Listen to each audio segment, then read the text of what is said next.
Flexibility means that you empower the users in the school to create different settings for learning. This is one rather extreme example from a Danish school, a school built by Arkitema in Copenhagen.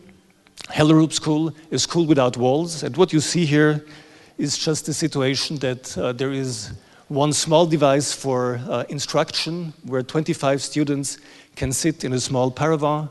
And after the instruction phase that lasts about 10 to 15 minutes, there is a group work and students are accompanied by the teacher who is walking around this situation. This is just one option you have in this school.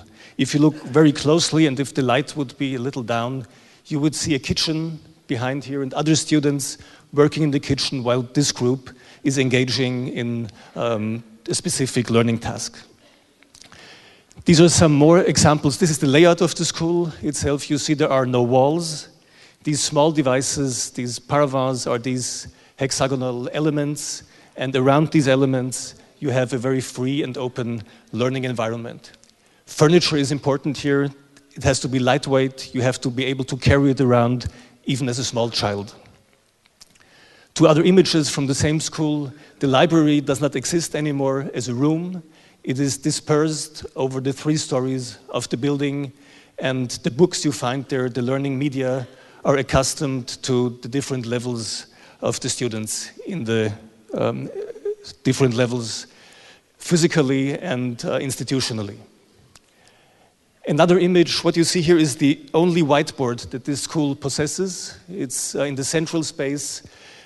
It's the only one they use. It's combined with workstations, and the school does not, at least when I visited it 3 years ago, they were very opposed to the idea of laptop classes because they have a different idea of how students can introduce each other to these tools, and I will speak about this later, but the basic idea is that the older children sit down, do something, a circle of younger children stands around, watches the older children leave, and the smaller children try to model, to work according to the models they have observed before.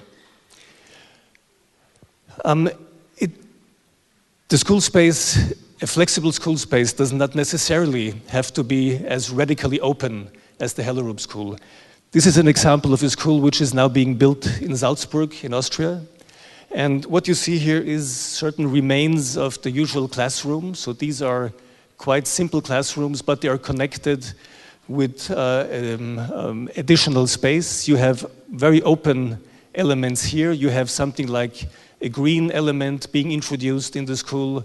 You have something, a more open space here. You can use the hallways because the escape stairs are very cleverly arranged so that it is possible, even according to fire regulations, to use the open spaces that usually are only restricted for circulation. This is what this school looks from the outside. It's a very neutral container. This is a message that people can arrange themselves in this neutral container in different ways. But flexibility can also be a completely different model, and I want to show this in the example of a school in Norway, the Ringstabekk School.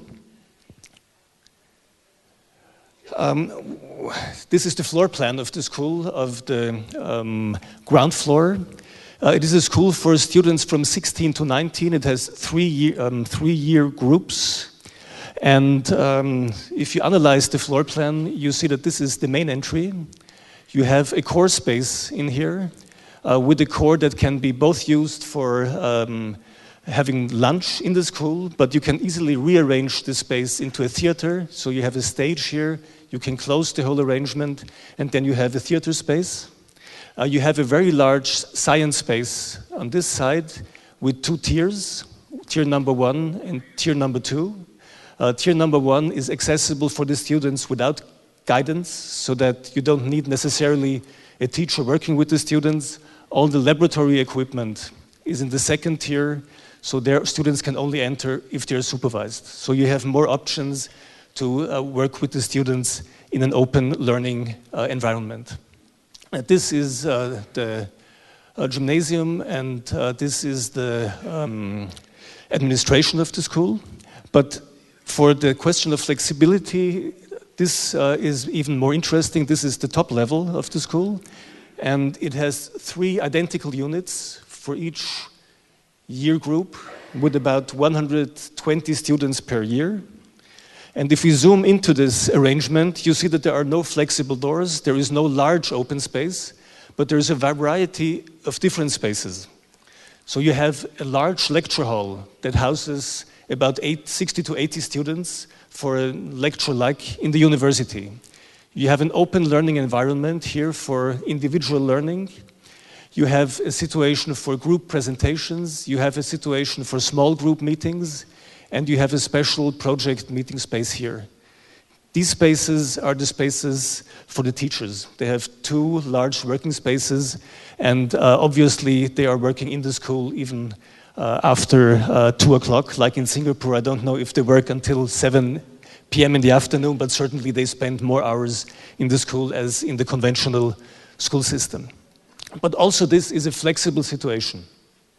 And it is flexible by offering you large rooms, small rooms, rooms for different purposes.